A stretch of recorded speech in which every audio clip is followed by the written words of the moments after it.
Welcome to today's episode of Wealth Bites. Today, we're talking about something that's becoming a real game changer for any high income earner. We'll be talking about the self-managed super fund or SMSF. So if you're earning a solid income, especially if you're a couple, maybe you have wondered, is my super actually working hard for me? Or do I really know where it's invested? You've been also wondering, why am I paying this much tax every year? Well, today, I will unpack why so many tech professionals are turning into SMSF, and more importantly, whether it's the right move for you.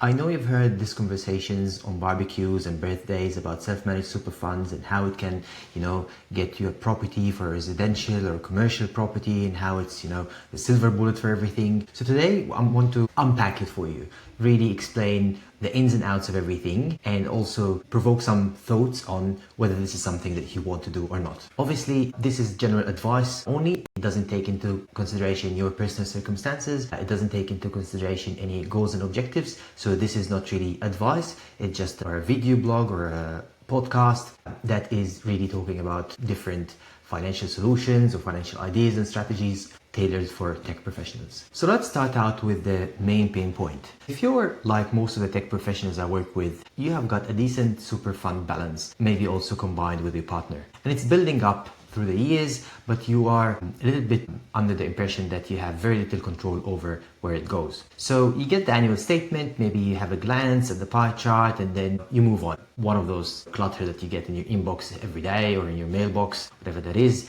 And meanwhile, you're being taxed outside of super at 37%, 45%, or even 47%. And you wonder, is there a smarter way? Is there something different that I can do? And for many people in your shoes, there is. And this is where the idea of using different structures for investments comes in, and specifically self-managed super fund. So very briefly, I'm going to talk about what is the self-managed super fund. It is a type of a super fund that you manage yourself with the help of professionals like a financial planner, an accountant, and an administrator. And instead of your money going into kind of a generic retail or industry super fund, you get to decide where it's invested. When you have your retail super fund, let's say you've got Australian super, ANZ super, whatever the super is, there's something called the trustee, which basically take decisions on behalf of the members in the best interest of the members. And because of the red tape and the high compliance environment that they work across, this really means that they are very conservative with what they do. They have to find things that is standard somehow, and it can be accepted by majority of the members. So there's not really kind of a tailoring perspective in this approach. They're just trying to follow the rules and make sure that everyone is happy. But this doesn't mean that they get an understanding of what's everybody needs, goals and objectives. And that's where the problem comes in. So imagine this with me. It's like using your self-managed super fund. It's like your own kind of a private server, right? You choose the software, you set the rules, you control the environment, operating hours, the staff, everything. It is more responsibility, of course, but it's also way more powerful for you and your wealth building. And with the right help and the right professionals around you,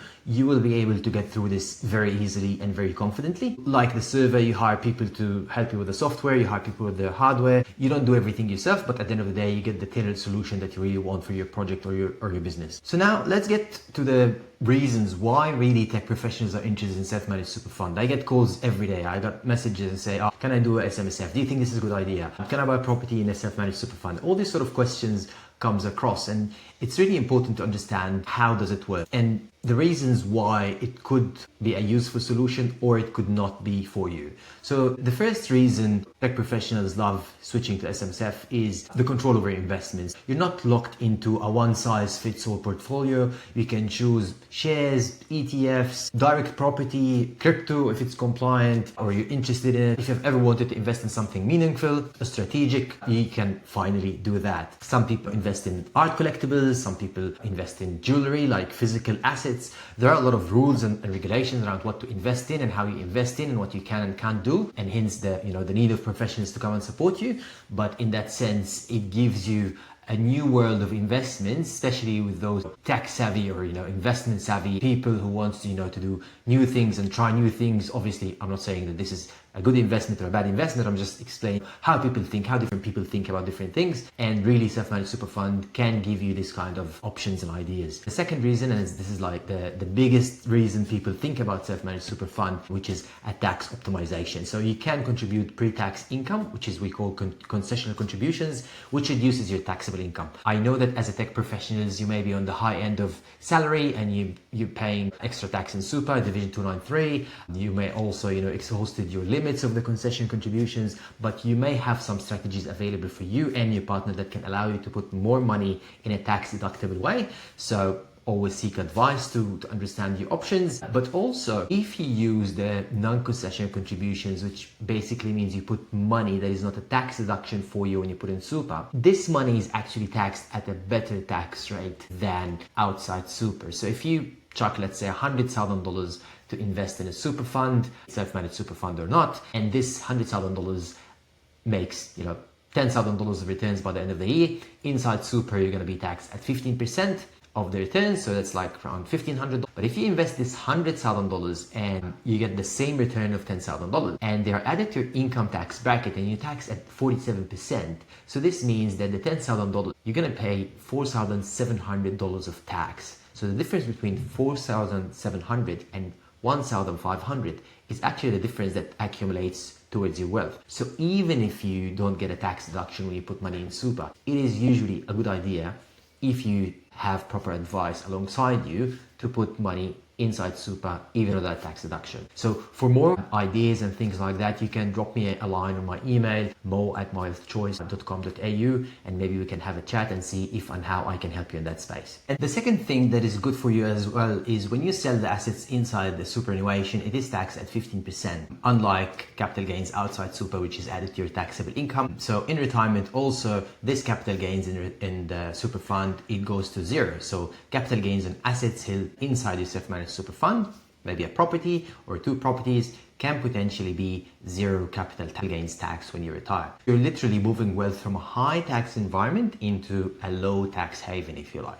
The third reason why tech professionals like self-managed super fund is that they're pooling family wealth. So with the SMSF, you and your spouse can combine your super. This opens the door to large investments like, $1 million property instead of no property at all when you have a lower balance or your spouse have a lower balance, and that neither of you could be alone. Plus, it simplifies things and cut down on fees. You'll be making sure that you're paying everything into one bucket, which is for you and your spouse, and even later on you can add children if you like.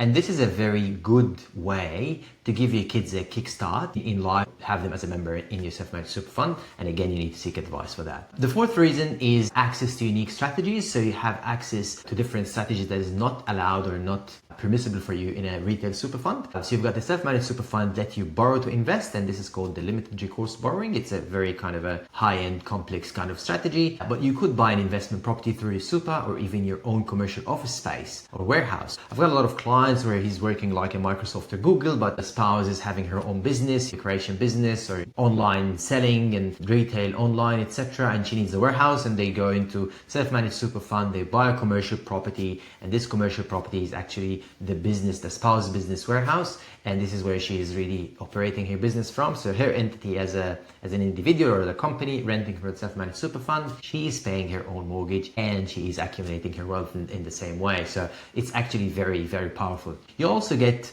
access to wholesale funds, socially responsible investment, startup opportunities if you like, things that traditional funds do not offer usually. And this is where really tech professionals are interested in. The fifth reason for tech professionals that sparked the interest in self-managed super fund is actually the customized retirement planning. You can build a plan around your goals. If you want to retire, at 55, you can plan for that. You want to leave a tax efficient state for your kids, plan for that too. It's about designing your retirement with intention, not really with hopes, but just making sure that you have a plan, and this plan is just cruising along in a very clear and confident way. So I think the next part I want to talk about is, who is it for? What are the rules and regulations about self-managed super fund, and how can you use it, and when would be helpful for you to use the self-managed super fund? There has been some online guidance from the ATO and ASIC about the traditional size of a self-managed super fund and how much should be the size of the fund, etc. But it's not really there, these guidance.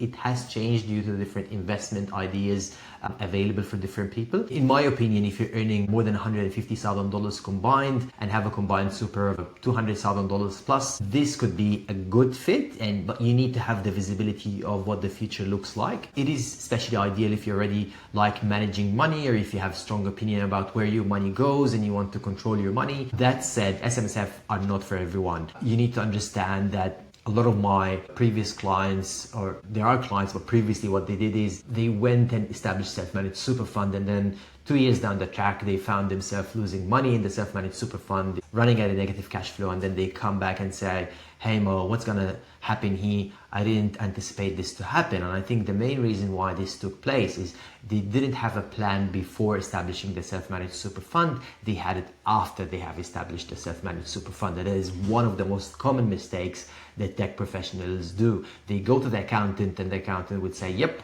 I can establish it for you, but they do not have the visibility to take you to have a look into the future. And that's what a financial plan will do for you. I will take you in a financial plan into the future to look into what the self-managed super fund will be invested in, what the cash flow would look like. Is that a good position? Does this help you in achieving your goal, etc.? I've seen a couple of clients who lost more than $60,000 in 2 years because they didn't have this kind of plan in place. They just established self-managed super fund, got excited, bought a property, and then 2 years down the track, they had to sell the property because they couldn't fund it, because the property comes with some costs associated with it. So you'll need to work with professionals, follow compliance rules, and stay engaged. But look, it's not, that is, you can't do it, or it's too hard to do, or it's time consuming. Not the case. The good news is you don't have to do it all yourself. I always tell clients, you drive the vision and we take care of the heavy lifting. We've got a panel of accountants that we work with, and they can help you navigate the self-managed super fund. I think in a normal scenario, establishing a self-managed super fund will take you anything between 2 to 3 hours of work with your professionals every year. In my opinion, this is a very low cost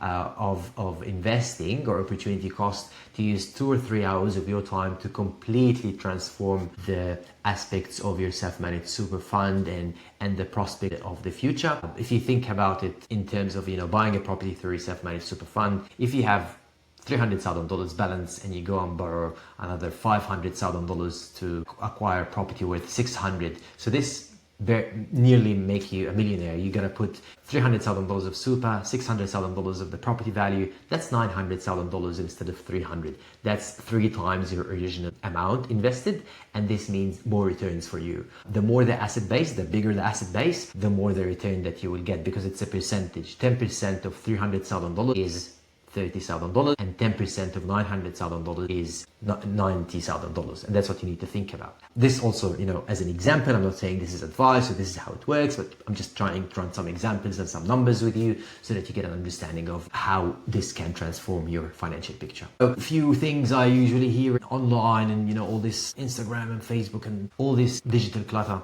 about the problems of having self-managed super fund, or how hard is it to have a self-managed super fund, and it's not for everyone. I'm gonna just go through some of the most common things I find online. I see my clients asking me. It's quite a very popular topic at the moment. Frequently asked questions. I'll just go through them and explain to you and answer those questions in case they are running in your head.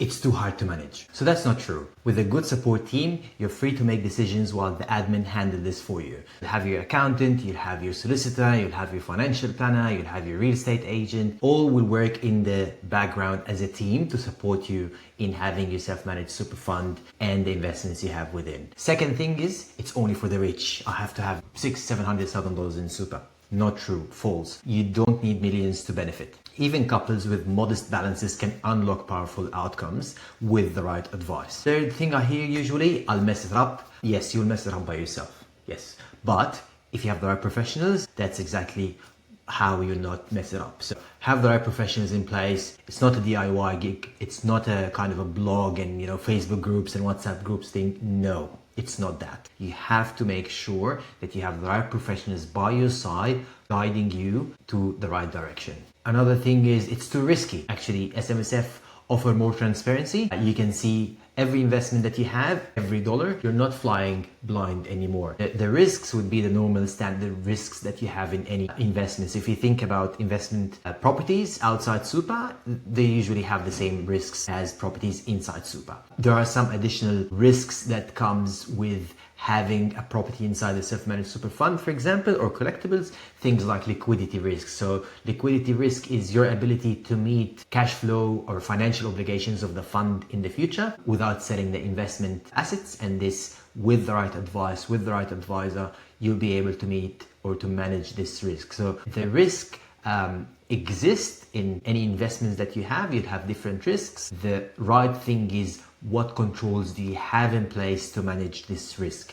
In my opinion, if you can't manage the risk, you don't take it. And that's basically it. So liquidity risk is a risk that can be easily managed with the right approach and the right team behind you. And look, I usually like to talk about some client examples of mine. I'm talking today about a couple. I'll just call them Sarah and James, just for privacy reasons, obviously. They both work in tech. They were earning $350,000 combined, still young, and the future is ahead of them. And they have around $320,000 in Super. They were paying a big stack of tax, right? Big bunch of tax every year. They really were frustrated with the lack of control. They had some cash flow issues. They wanted to set up a self-managed super fund, but they didn't know, where to go. So with my help, we pulled their super funds together. We borrowed self-managed super fund, and we bought $800,000 investment property for them in a very good area in Victoria. They also diversified into some ETFs, and now they have a projected portfolio to hit $1.3 million in 7 to 8 years, producing tax-free rental income in retirement because they will hold the property for the long term. So it's not just a change in the super, they changed their budget, their cash flow, their mindset, and the way they look at things so that they have a better financial future. So look, if you are curious about whether this could work for you, here is what you can do. You can schedule a financial clarity meeting with me, which you'll find the link in the bio below. We'll look into your current setup, your goals, and whether different strategies is a good fit, and if I can help you. The other thing that you can do is you can join my network or my community on LinkedIn. I have the newsletter that is issued every month specifically for tech professionals. It's the only newsletter dedicated to tech professionals in Australia, I think also in the world, but I haven't checked the whole world. But as far as I know, Wealth Bites as a podcast and as a YouTube channel and as a newsletter is the only tech professional specialist media channels or social media channels for tech professionals. So join my community, send me any questions that you may have. I'll be happy to answer any questions you might have. Thank you so much for spending time with me today in this episode, and let's stay in touch.